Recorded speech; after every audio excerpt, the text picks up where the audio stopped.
হচ্ছে দেশের ডেঙ্গু পরিস্থিতি। সংক্রমণ বৃদ্ধির সাথে সাথে বাড়ছে মৃত্যুও। চলতি বছর গেল ২৪ ঘন্টায় ডেঙ্গুতে রেকর্ড মৃত্যু হয়েছে ৮ জনের। আর জানুয়ারি থেকে এ পর্যন্ত প্রাণ হারিয়েছেন ১৫৮ জন। এডিস মশাবাহিত এই রোগে আক্রান্ত হয়ে হাসপাতালে নতুন ভর্তি ১২০০-র বেশি। স্বাস্থ্য বিশেষজ্ঞদের সংখ্যা সত্যি করে চোখ রাঙাচ্ছে ডেঙ্গু। ভয়াবহ রূপ নিয়েছে মশাবাহিত এই রোগ। রাজধানীর পাশাপাশি আক্রান্তের সংখ্যা বাড়ছে বিভিন্ন জেলাতেও। এমন পরিস্থিতিতে গেল ২৪ ঘন্টায় ডেঙ্গুতে চলতি বছরের সবচেয়ে বেশি মানুষ মারা গেছেন। স্বাস্থ্য অধিদপ্তরের তথ্য মতে মৃত ৮ জনের ৬ জনেরই মৃত্যু হয়েছে রাজধানীতে। এর মধ্যে ৫ জনই ঢাকা দক্ষিণ সিটি কর্পোরেশনের।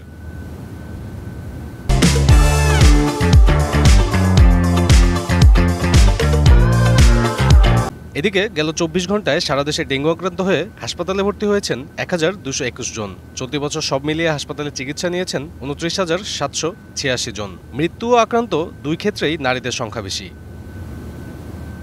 অ্যাডিস মশার প্রজনন মৌসুম জুলাই থেকে অক্টোবর। এ সময় বৃষ্টি হলে তার ডেঙ্গুময় মশার বংশবৃদ্ধির উপযুক্ত পরিবেশ তৈরি করে, এমনটাই বলছেন কীটতত্ত্ববিদরা।